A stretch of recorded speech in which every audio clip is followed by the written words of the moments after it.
अस्सलाम वालेकुम व्यूअर्स, मैं हूं साकिब सईद और आप देख रहे हैं बोलो न्यूज़। आज इलेक्शन कमीशन ने बहुत बड़ा फैसला किया है और इलेक्शन के हवाले से तमाम तर जो खदशात थे वो ख़त्म कर दिए हैं। इलेक्शन कमीशन ने कहा है कि इंतखाबात जो हैं अब वो जनवरी के आखिरी हफ्ते में करा दिए जाएंगे। इसका मतलब यह है कि सियासी पार्टियों को जितने भी इलेक्शन के हवाले से तहफ़्फ़ुज़ात थे या उनके दिलों में या उनके जहनों में जो खौफ था कि क्या इंतखाबात होने भी हैं या नहीं होने, कब होने हैं, कैसे होने हैं, वो तमाम तर मामला जो है अब ख़त्म हो चुका है। चूँकि इलेक्शन कमीशन ने अब ऐलान कर दिया है और अब इस ऐलान से पीछे हटना जो है वो अब बहुत मुश्किल होगा। इस तमाम तर फैसले का बैकग्राउंड क्या है, उससे इस फैसले के बाद क्या होगा और सियासी पार्टियों का जो मौक़िफ़ है वो तमाम तर हम आपके साथ शेयर करेंगे। लेकिन मेरे साथ रफ्तार के जो बेहतरीन रिपोर्टर हैं इकराम साहब मेरे साथ मौजूद हैं। इकराम, कैसे हैं आप? जी मैं बिल्कुल ठीक, आप सुनाएं साकिब। तो इलेक्शन कमीशन का फैसला जो है आपको कैसे लगा? देखें जी, एक ऐसे वक्त में ये फैसला आया है कि जब हम रोजाना सुबह उठते थे, मैं आपको फोन लगाता, आप मुझे फोन लगाते या दोस्त बाकी जर्नलिस्ट भी, कि मतलब इलेक्शन कमीशन में आज कुछ होने जा रहा है। मतलब कल की बात है कि मैंने इनको फोन किया आपको कि इलेक्शन कमीशन चलते हैं। जी। तो आपने कहा यार उधर कुछ भी नहीं है। आज भी कुछ नहीं है। आज बिल आखिर खबर आ गई। तो मतलब कि सबकी नजरें जो उमूमन होता है कि हम सुबह उठते हैं, पार्लियामेंट में जाते होते थे, लेकिन पार्लियामेंट आजकल चूंकि नहीं है तो नजरें सारी इस ऑफिस के ऊपर थी। अगर ये ऐलान नहीं कर रहा था, इनकी महाजाराई प्रेसिडेंट ऑफिस के साथ चल रही थी। अलवी साहब 6 नवंबर की तारीख इनको दे चुके थे, अब इनके ऊपर दबाव था, ठीक है, और अवाम का भी दबाव अलग है। तो ये जो आज इनकी जानिब से न्यूज आई है, मेरा ख्याल है कि इससे बहुत बेहतरी हुई होगी, सियासी जमातों को भी एतमाद होगा, इलेक्शन कैंपेन शुरू होगी, वोटर्स को एतमाद होगा। सबसे बड़ी बात जी बिल्कुल, जैसा कि इकराम कह रहे हैं कि एक माहौल जो है वो बन जाएगा। वो इस तरीके से है कि इससे पहले इलेक्शन कमीशन ने तमाम तर सियासी जमातों को बुलाया और उन्होंने कहा था कि 14 दिसंबर को हल्का बंदियों की हतमी इशाअत जो है वो होगी। लेकिन इस पर तमाम तर जो सियासी जमातें हैं, जो बड़ी सियासी जमातें हैं, उन्होंने कहा कि चूंकि इन हल्का बंदियों का कौमी असम्बली के हल्कों की जो तादाद है इस पर असर नहीं पड़ना, तो इलेक्शन कमीशन को चाहिए कि ये दौरानिया जो है वो कम किया जाए। उस पर इलेक्शन कमीशन ने यह फैसला किया कि 14 दिन जो है वो उस दौरानी से कम कर दिए।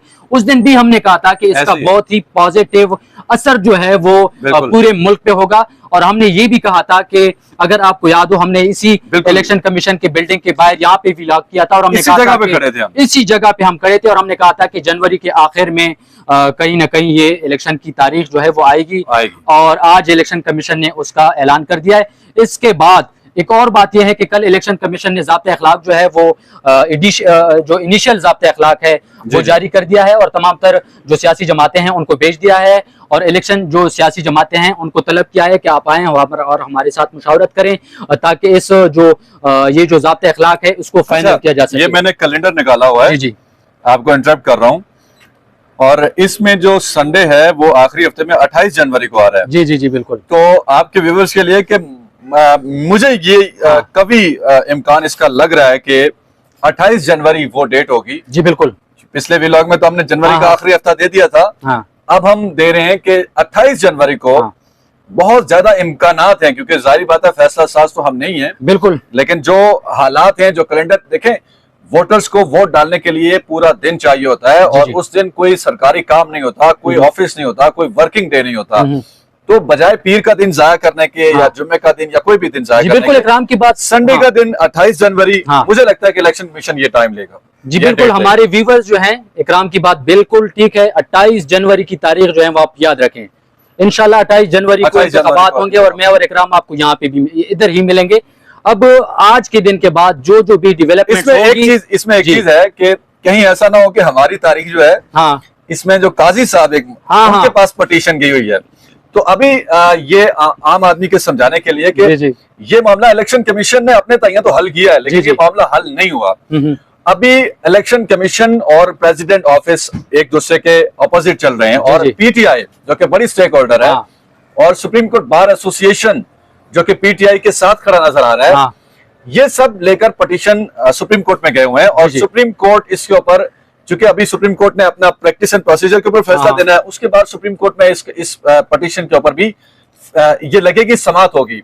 और 90 रोज के इंतखाबात का मामला काजी फाइज ईसा की अदालत में ये लगेगा। हाँ। और उसमें ये तय होगा कि क्या जो इलेक्शन कमीशन का मौकफ है कि तैयारी जनवरी से पहले नहीं हो सकती, हाँ। या फिर उससे पहले इलेक्शन। तो अगर काजी साहब का कोई ऑर्डर आ गया तो फिर वो तो एक अलग से चीज है, वो अलग। अदरवाइज 28 जनवरी की डेट मुझे लग रहा है। जी बिल्कुल, यहाँ पे दो मौकफ हैं और दो ग्रुप्स आप कह सकते हैं। एक ये है कि इलेक्शन कमीशन कहता है कि ये इलेक्शन की डेट देना जो है वो इलेक्शन कमीशन का इख्तियार है, क्योंकि कौमी असम्बली ने इलेक्शन कमीशन को ये इख्तियार दिया अभी नई कानून साजी के बाद। लेकिन दूसरी जानिब जो सदर मुमलिकत आरिफ अलवी हैं वो कह रहे हैं कि नहीं, ये इख्तियार जो है वो मेरा है। अब इलेक्शन कमीशन से हमने ये भी पूछा कि अब अल्टीमेटली मामला कहां पे रुकेगा। उन्होंने कहा कि हम तो अपनी तारीख जो है उन्होंने अब दे भी दी है, जाहिर है, लेकिन हो सकता है कि पाकिस्तान तहरीक इंसाफ जो है अब इसको सुप्रीम कोर्ट लेके जाए, या सदर मुमलिकत जो है वो इस तरह का कोई इकदाम करें जो मामला अल्टीमेटली सुप्रीम कोर्ट में जाए, तो मामला जो है फिर जो नए चीफ जस्टिस हैं काजी फाइज ईसा उसको हल करना पड़े, तो मामला उधर ही। लेकिन एक बात तो तय हो गई ना कि इलेक्शन जनवरी के आखिरी हफ्ते से आगे नहीं जाएंगे, पीछे आ सकते हैं, पीछे आ सकते हैं, आगे नहीं जा सकते, आगे नहीं जा सकते। इसकी वजह से जो एतमाद है, जो आलमी इदारे हैं, अभी अब से कुछ देर पहले भी हम ये बात कर रहे थे कि इलेक्शन कमीशन जो है अगर इंतखाब करेगा जल्दी, तो एशियन डेवलपमेंट बैंक जो है उन्होंने 2-3 दिन पहले अपने एलामिये में कहा है कि इसका असर जो है पाकिस्तान के माशी हालात पर होगा और माशी हालात में बेहतरी आने की उम्मीद है। तो अब तमाम तर सियासी जमातें जो है वो अपना मुहिम शुरू करेंगी और जो तमाम तर खदशात जो पहले हम कह चुके हैं कि वो खत्म हो चुके हैं। इकराम, कोई और पॉइंट जो आपके जहन में हो जो आप हमारे नाज़रीन को कहना चाहें? पॉइंट ये है कि ये इलेक्शन कमीशन ने डेट तो दे दी और इसमें अभी जो स्टेक होल्डर्स हैं उनको मिलकर बैठने की जरूरत है, ठीक है, और वो आपस में जो टर्म्स हैं वो तय करने की जरूरत है, ठीक है। स्टेक होल्डर्स कौन है? जाहिर बात है सियासी जमातें हैं, इलेक्शन कमीशन है और पाकिस्तान के वो इदारे हैं जिन्होंने रोल प्ले करना है जी। फौज ने सिक्योरिटी देनी है या पुलिस ने देनी है, फौज का भी जरूरी नहीं है, लेकिन चूंकि हमारे यहाँ एक रवायत बन चुकी है कि अमन अमान की सूरत हाल होती है तो रेंजर्स और फौज जो है वो बाहर आते हैं। लेकिन दूसरे एस्पेक्ट से भी फौज जो है वो चूंकि जाहिर बात है कि इस वक्त वो स्टेक होल्डर हैं, तो इनको मिलकर बैठने की जरूरत है। देखिए, इमरान खान एक जमात के सरबराह हैं, वो जेल में हैं, उनकी पूरी जमात को क्रैश किया जा रहा है, दीवार से लगाया जा रहा है। दूसरी जानिब नवाज शरीफ जो है वो बैरून मुल्क है और वो वापस आने की कोशिश कर रहे हैं। अभी ये नहीं मालूम कि पाकिस्तान की अदालतें उनके साथ क्या करती हैं वापसी पे, एस्टेब्लिशमेंट उनके साथ क्या करती है, क्योंकि एस्टेब्लिशमेंट नैब को जो केसेस की फाइलें, आज ही की खबर है कि वो पुराने केसेस सारे खुल रहे हैं सियासतदानों के, तो जरदारी साहब का, शहबाज शरीफ का, हमजा शहबाज का, खुर्शीद शाह का और इन जैसे बहुत से सियासतदान और ब्यूरोक्रेट्स हैं, उनका क्या बनेगा? तो मुल्क में जो स्टेक होल्डर्स हैं उनको बैठ के ये लेवल प्लेइंग फील्ड का जो एक आ रहा है मुतालबा के, हमें बिलावल भुट्टो कह रहे हैं मुझे नहीं मिल रहा, इमरान खान को कह रहे हैं कि मुझे लेवल प्लेइंग फील्ड तो क्या, मुझे तो दीवार से लगाया जा रहा है, मुझे तो इलेक्शन ही नहीं मिल रहा।